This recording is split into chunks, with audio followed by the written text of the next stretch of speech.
ओम शांति। आज के मुरली की तारीख है 4 जुलाई 71। 4 जुलाई 71 याद की सहज विधि। याद की सहज विधि। बाबा कहते यहाँ सभी बैठे हैं तो किस स्टेज की स्थिति में स्थित है। इस समय की आपकी याद की स्टेज कौन सी कहेंगे। क्या इस स्थिति में डबल याद है व सिंगल है। इस समय की स्टेज को कर्मातीत व फरिश्तापन की स्मृति की स्टेज कहेंगे। तो जो अव्यक्त स्थिति के सिवाय और कोई स्टेज समझते हैं वो हाथ उठावे। सारे दिन में ऐसा ऐसी अव्यक्त स्थिति में रह करके कर्म कर सकती हो। बहुत सारे प्रश्न पूछ रहे हैं बाबा कि अभी बैठे हैं तो कौन सी स्टेज है, फरिश्तापन है, कर्मातीत है, अव्यक्त स्थिति है। तो क्या सारे दिन में ऐसे अव्यक्त स्थिति में रह करके कर्म कर सकते हो। तो किसी ने कहा नहीं। तो बाबा कह रहे अभी जो लिख रही हो ये भी तो कर्म है ना। तो अभी कर्म करते हुए ऐसी स्टेज नहीं रह सकती। तो उत्तर आया अभी बाबा के सम्मुख बैठे हैं। तो बाबा कहता अगर सदैव समझो कि बाबा हमारे साथ ही है, सम्मुख है, तो फिर सदैव रहनी चाहिए। मधुबन में जाने के बाद अव्यक्त स्थिति इजी होती है, परिष्ठ स्थिति इजी होती है, क्योंकि हर जगह पर बाबा की याद, बाबा के क्लासेस, बाबा के गीत। तो इसलिए बाबा कहते घर में भी ऐसे ही समझो कि बाबा मेरे साथ है। तो बाबा कहते वो लोग जब ऐसे वायुमंडल में खास अटेंशन रखकर जाते हैं तो ये अटेंशन ही इन्हों की सेफ्टी का साधन बन जाता है। ऐसे ही चाहे कोई भी साधारण कर्म कर रहे हो तो बीच बीच में अव्यक्त स्थिति बनाने का अटेंशन रहे। और कोई भी कार्य करो तो सदैव बाप दादा को अपना साथी समझकर डबल फोर्स से कार्य करो। तो बताओ क्या स्टेज रहेगी। पहला अटेंशन, अव्यक्त स्थिति की प्रैक्टिस। दूसरा, बाप दादा मेरा साथी है। एक तो स्मृति बहुत सहज रहेगी, जैसे अभी सम्मुख समझने से सहज याद है ना। इस रीति अगर सदैव हर कर्म में बाप को अपना साथी समझकर चलो तो ये सहज याद नहीं है। जब कोई सदैव ही साथ रहता है तो साथ के कारण याद स्वतः ही रहती है ना।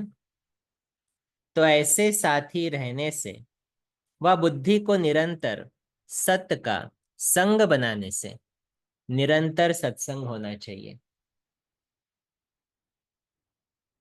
क्या बोल रहा है बाबा। ऐसे साथी रहने से, बाबा हमेशा मेरे साथ हैं, वह बुद्धि को निरंतर सत्य का संग बनाने से, बुद्धि द्वारा बाबा की याद है, तो निरंतर सत्संग होना चाहिए ना। आप तो हो ही सत्संगी। हर सेकंड, हर कदम में सत्य के संग तो हो ना। अगर निरंतर अपने को सत्संगी बनाओ तो याद सहज रहेगी। और पावरफुल संग होने के कारण हर कर्तव्य में आपका डबल फोर्स रहेगा। डबल फोर्स होने के कारण जो कार्य स्थिति के हिसाब से मुश्किल समझते हो वो सहज हो जाएगा। क्योंकि बाबा साथ है ना, तो मेरा अकेला का फोर्स नहीं है भाभी, बाबा का फोर्स, डबल फोर्स। तो बाबा कहते फिर कार्य सहज हो जाएगा क्योंकि डबल फोर्स हो गया। और उसी समय में एक कर्तव्य के बजाय डबल कार्य समाप्त कर सकती है। आजकल हमें कोई भी कार्य करने के लिए टाइम क्यों लग रहा है, क्योंकि व्यर्थ बहुत चलता है, बुद्धि भटकती है। इसलिए आधे घंटे का काम करने में कभी कभी 2 घंटे लग जाते हैं। लेकिन बाबा कहते अगर ऐसी स्मृति रहे कि बाबा मेरे साथ है, तो बाबा कहते करा कौन रहा है। तो बाबा कहते तो डबल फोर्स से कार्य फास्ट हो जाएगा। तो बाबा कहता एक है सहज याद, दूसरी सफलता, तीसरा सर्व कर्म में उमंग उल्लास, और सहयोग की प्राप्ति होती है। ऐसा समझने से पहला बाबा ने कहा अटेंशन रखो, अव्यक्त स्थिति की प्रैक्टिस बीच बीच में करनी चाहिए, और बाबा मेरे साथ है ऐसा हर कर्म में समझो। तो उससे क्या प्राप्ति है? सहज याद, सफलता, और तीसरा सर्व कर्म में उमंग उल्लास और सहयोग की प्राप्ति होती है। इसीलिए निरंतर सत्संगी बनो, बुद्धि द्वारा सत्य का संग। आपके पास कोई आते हैं तो आप नियम बताते हो ना कि सदैव सत्य का संग रखो। चार धारणाएं उसमें से एक है ना। तो ये अभ्यास अपने को भी निरंतर करना पड़े। फिर याद जो मुश्किल लगती है, सोचते हैं याद कैसे ठहरे, कहाँ ठहरे, ये सभी खत्म हो जाएगा, कर्म की सिद्धि हो जाएगी। इसमें चाहे निराकार रूप से इसमें चाहे निराकार रूप से संग करो, चाहे साकार रूप में करो, लेकिन सत्य का संग हो। साकार का संबंध भी सारे कल्प में अविनाशी रहेगा ना। हम्म। चाहे निराकार बाबा याद कर रहे हो या बाप दादा याद कर रहे हो, तो बाबा कहते ब्रह्मा बाबा भी तो साकार में संग रहेगा ना सारे कल्प में। तो साकारी स्मृति हो व निराकारी स्मृति हो, लेकिन स्मृति जरूर होनी चाहिए। बाप दादा के संग के सिवाय और कोई भी संग बुद्धि में न हो। फरिश्ता बनने के लिए बाप के साथ जो रिश्ता है वो पक्का होना चाहिए। फरिश्ता बनने के लिए बाप के साथ जो रिश्ता है वो पक्का होना चाहिए। अगर अपना रिश्ता पक्का है तो फरिश्ता बन ही जाएंगे। अभी सिर्फ ये अपने रिश्ते को ठीक करो। अभी हमारे रिश्ते बाबा के साथ अन्य भी बहुत है, इसलिए फरिश्ता बनने में डिफिकल्टी है। बाबा कहते हैं रिश्ता पहले ठीक करो। अगर एक के साथ सर्व रिश्ते हैं तो सहज और सदा फरिश्ते हैं। और है भी क्या जहां बुद्धि जाए? अभी कुछ रहा है क्या? सर्व संबंध व सर्व रिश्ते, सर्व रास्ते ब्लॉक है। कलयुग की तरफ जाने वाले सर्व संबंध, सर्व रिश्ते और सर्व रास्ते ब्लॉक है। रास्ता खुला हुआ होगा तो बुद्धि भागेगी। जब सभी रिश्ते खत्म, रास्ते भी बंद, फिर बुद्धि कहाँ जाएगी? एक ही रास्ता, एक ही रिश्ता, तो फिर फरिश्ता बन जाएंगे। तो चेक करो कौन सा रास्ता व रिश्ता अभी तक पूरा ब्लॉक नहीं हुआ है। क्या कह रहा है बाबा?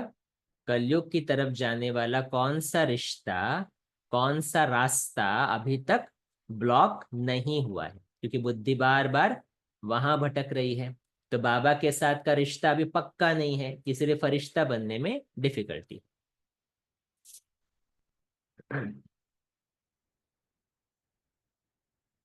जरा भी खुला हुआ होगा तो लोग कोशिश करेंगे वहां से जाने की। बिल्कुल बंद होगा तो जाएंगे ही नहीं। सुराख होगा तो भी उनको टच करके चले जाते हैं। तो यहां भी अगर जरा भी रास्ता खुला होता है तो बुद्धि जाती है। अभी ब्लॉक कैसे करेंगे? चलो मेरी बुद्धि भटक रही है, बच्चे में है, जॉब में है, किसी वस्तु वैभव में है, और किसी रिश्ते में है, तो अभी ब्लॉक कैसे करेंगे? सर्व रास्ते ब्लॉक करने के लिए सहज युक्ति बार बार सुनाते रहते हैं। रोज मुरली में भी सुनते हो, याद है? विस्मृति को स्मृति दिलाने वाली कौन सी युक्ति है? एक ही चित्र है जिसमें बाप दादा और वर्षा आ जाता है। त्रिमूर्ति का चित्र देखा है ना, जिसमें बाप दादा भी है, वर्षा भी है। अगर ये चित्र सदैव सामने रखो तो और सभी रास्ते ब्लॉक हो जाएंगे। मेरे साथ बाप दादा है और उससे मुझे ये प्राप्ति मिल रही है, तो और सभी रास्ते ब्लॉक हो जाएंगे। जो भी चित्र व लिटरेचर आदि छपाते हो तो आप यही ब्लॉक डालते हो ना। अगर यही एक ब्लॉक बुद्धि में लगा हुआ हो तो सभी रास्ते ब्लॉक नहीं हो जाएंगे। ये सहज युक्ति है। चित्र को या लिटरेचर को जो बाबा कहता है सामने रखने से बाबा कहते बाकी के सभी रास्ते ब्लॉक हो जाएंगे। और निशानी भी दी हुई है, ये तो रोज मुरली में सुनते हो। कोई भी मुरली ऐसी नहीं होगी जिसमें ये युक्ति ना हो। ये बहुत सहज है। छोटे बच्चे को भी कहो कि ये चित्र सदैव अपनी स्मृति में रखो तो वो भी कर सकते हैं। भले बैज लगाते हो, त्रिमूर्ति का बैज मिलता है ना, तो बाबा कहते भले बैज लगाते हो लेकिन अभी बुद्धि में स्मृति स्वरूप बनो। बैज तो लगा हुआ है लेकिन स्मृति में वो लगे कि बाप दादा और वर्षा। इस एक ही चित्र से, इस एक ही चित्र के स्मृति से सब स्मृतियां आ जाती हैं। सारे ज्ञान का सार भी इस एक चित्र में समाया हुआ है। रचयिता और रचना के ज्ञान से ये प्राप्ति हो गई ना, तो जितना इन सहज युक्तियों को अपनाते जाएंगे तो फिर मेहनत सरल हो जाएगी। कौन कौन सी युक्तियां बताई बाबा ने? पहले तो अटेंशन बोला, अव्यक्त स्थिति का अटेंशन देना है। दूसरी युक्ति कौन सी बताई? सदैव बाबा साथ है, तो डबल फोर्स से कार्य हो रहा है। फिर बाबा कहते हैं बाकी सभी रास्तों को ब्लॉक करने के लिए ये ब्लॉक को याद रखो। ब्लॉक माना वो बैज को याद रखो, त्रिमूर्ति का। तो वो त्रिमूर्ति का जो चित्र है उसको बार बार सामने रखो तो मेहनत से सरल हो जाएगी। मूंझो नहीं, कंफ्यूज नहीं होना है। याद किसको कहे, क्या याद करे, पता नहीं ये याद होती है व नहीं। जानबूझकर अपने को मुंझाते हो। याद क्या है? बाप की याद व बाप के कर्म द्वारा बाप की याद व बाप के गुणों द्वारा बाप की याद है, तो वो याद हुई ना। आज का स्लोगन था ना, बाबा के गुण गाते जाओ तो गुणवान बनते जाएंगे। ये भी तो याद है ना। बाबा ने मुझे क्या सिखाया है उसको याद करो तो भी तो याद है। तो बाबा कहती है इसलिए मूंझो नहीं। रूप की याद हो व नाम की व गुण व कर्तव्य की याद तो एक ही हुई ना। बिंदी स्वरूप में याद करो या फिर त्रिमूर्ति के रूप में उसका कर्तव्य याद करो, उसके 32 गुणों का चित्र याद करो, या फिर बाबा कहते उससे मिलने हुई प्राप्ति याद करो, उससे मिलने हुई शक्तियां याद करो, वही तो याद है ना। आप लोग बड़ा मुश्किल बना देते हो। याद कोर्स को मुश्किल मुश्किल करते, फोर्स नहीं आता है, कोर्स में ही रह जाते हैं। तो उनको सहज करो। बाबा के सिवाय और कुछ है ही क्या? जब प्रैक्टिकल में सर्वस्नेही बाप को समझ लिया तो फिर उसको याद करने के लिए कोई प्लान सोचा जाता है क्या? सहज बात को कब कोई मुश्किल कर देता है, और कहाँ अब तक भी रास्ता खुला हुआ है। इसलिए बार बार बुद्धि को मेहनत कर लौटाना पड़ता है, तो इसमें थक जाते हो, माथा भारी हो जाता है, मुश्किल समझ मुश्किलात में पड़ जाते हो। तो सहज तरीका है निरंतर याद करने का, निरंतर सत्संगी बनने का। सहज तरीका है पहले इन सभी रास्तों को बंद करो। ब्लॉक करो बोला ना बाबा ने, इसलिए उस ब्लॉक को याद करो। जैसे गवर्नमेंट ऐलान करती है ना ये बंद करो, तो आप लोगों के लिए भी बाप दादा का यही फरमान है, पहले तो ये सभी रास्ते बंद करो। जो बच्चों की कंप्लेंट रहती है ना, बाबा याद ठहरती नहीं, याद होता नहीं, 8 घंटे याद करना मुश्किल है। क्यों? क्योंकि बाबा ने कहा रास्ते खुले हुए हैं कलयुग की तरफ के, रास्ते और रिश्ते, तो वो बंद करो। पर फिर मुश्किल से छूट जाएंगे, सहज हो जाएगा, फिर नेचुरल हो जाएगा। तो ये अटेंशन रखना मुश्किल है वह सहज है? मुश्किल है नहीं, लेकिन मुश्किल बना देते हो। अगर ये अटेंशन समय प्रति समय रखते रहे तो मुश्किल नहीं होता। कुछ अलबेलेपन में रहते आए हो इसीलिए अब मुश्किल रहे, इसीलिए अब मुश्किल लगता है। जैसे छोटेपन में भी जो भी बातें सिखाई जाती है वो सहज स्मृति में रहती है। जितना बड़ा होता है, बड़ेपन में कोई बात स्मृति में लाना मुश्किल हो जाता है।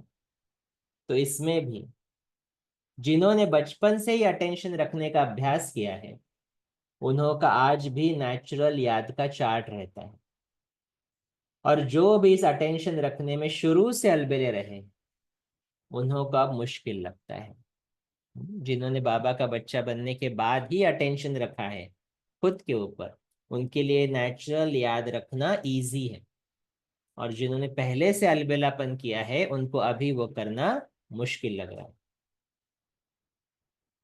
तो अब तो बीती सो बीती कर सदैव ऐसा समझो, बाबा और एक युक्ति बता रहा है। बीती सो बीती, चलो आज तक जो हुआ सो हो गया। अभी ऐसे समझो कि मैं बच्चा हूं और बाप के साथ हूं। ये समझने से वो बचपन के जीवन की स्मृति रहेगी, और जितना ये स्मृति में रहेगा तो उससे मदद मिलेगी, फिर मुश्किल कार्य सहज हो जाएगा। अभी से ही अपने को एक सेकंड भी बाप से अलग नहीं समझो। सदैव समझो बाप का साथ भी है, और बाप के हाथ में मेरा हाथ भी है। एक सेकंड संकल्प करो सभी, बाबा का निरंतर साथ है, और बाबा के हाथ में बाबा का श्रीमत, यही उसका हाथ है ना, तो बाबा के हाथ में मेरा हाथ है। अगर कोई बड़े के हाथ में हाथ होता है तो छोटे की स्थिति बेफिक्र होती है, निश्चिंत रहती है। तो समझना चाहिए हर कर्म में बाप दादा मेरे साथ भी है, और हमारे इस अलौकिक जीवन का हाथ उनके हाथ में है, अर्थात जीवन उनके हवाले है। वो गीत है ना हमारा, जीवन तुमने दिया है संभालोगे तुम। तो वो गीत भी अच्छा है, उसको सुनो। तो वो संभालने वाला है, और मेरा पूरा जीवन उसके हवाले किया है मैंने। तो फिर जिम्मेवारी उनकी हो जाती है। आज भी सुबह बाबा ने कहा, बोझ लेते क्यों हो, मैं मांग रहा हूं ना, मुझे बोझ दे दो। तो वैसे ही बाबा कहते हैं, जिम्मेवारी उनकी है। सभी बोझ बाप के ऊपर रख अपने को हल्का कर देना चाहिए। बोझ ही नहीं होगा तो कुछ मुश्किल लगेगा? बोझ उतारने व मुश्किल को सहज करने का साधन है बाप का हाथ और साथ। ये तो सहज है ना। फिर चाहे बाप स्मृति में आए, निराकार स्मृति, चाहे दादा स्मृति में आए, साकार की स्मृति। बाप की स्मृति आएगी तो साथ में दादा की भी आएगी, दादा की स्मृति से बाप की स्मृति भी रहेगी, तो अलग नहीं हो सकते। ये मुरली बहुत बड़ी है, तो हम थोड़ा नेक्स्ट पैराग्राफ डायरेक्टली पढ़ रहे हैं। तो बाबा कहते एक दिन की दिनचर्या सोचो, या तो साकारी याद व निराकारी याद होगी। तो कारोबार भी यज्ञ कारोबार है ना। यज्ञ पिता द्वारा ही यज्ञ की रचना हुई है, तो यज्ञ कारोबार अक्षर कहने से बाप की याद आ गई ना। तो कभी भी कारोबार करते हो, चाहे लौकिक में ही कारोबार कर रहे, बिजनेस कर रहे, जॉब कर रहे, घर का काम कर रहे, सेंटर की सेवा कर रहे, जो भी, तो समझो मैं ईश्वरीय सर्विस पर हूँ व यज्ञ कारोबार पर हूँ। एक होता है डायरेक्ट विकर्म विनाश की स्टेज में स्थित हो, फुल फोर्स से विकर्मों को नाश करना, एक ये स्थिति है। मैं उसी स्थिति में स्थित होकर विकर्मों को विनाश करूं। दूसरा तरीका है, ये सुनो ध्यान से, दूसरा तरीका है, जितना जितना शुद्ध संकल्प व मनन की शक्ति से अपनी बुद्धि को बिजी रखते हो, तो वो जो शक्तियां जमा होती है, तो उनसे वो धीरे धीरे खत्म हो जाएगी। बुद्धि में ये भरने से, मनन शक्ति, शुद्ध संकल्प, बाबा कहते बुद्धि में ये भरने से वो पहले वाला स्वयं ही निकल जाएगा। एक होता है पहले सारा निकाल कर भरना, और दूसरा होता है भरने से निकालना। अगर खाली करने की हिम्मत नहीं है, बुद्धि में जो कीचड़ा है वो खाली करने की हिम्मत नहीं है, तो दूसरा भरते जाना चाहिए, तो पहले आपे ही खत्म हो जाएगा। वो स्टेज आपे ही बनती जाएगी। एक तरफ भरता जाएगा और दूसरा तरफ खाली होता जाएगा। फिर जो स्टेज चाहते हो वो नेचुरल हो जाएगी।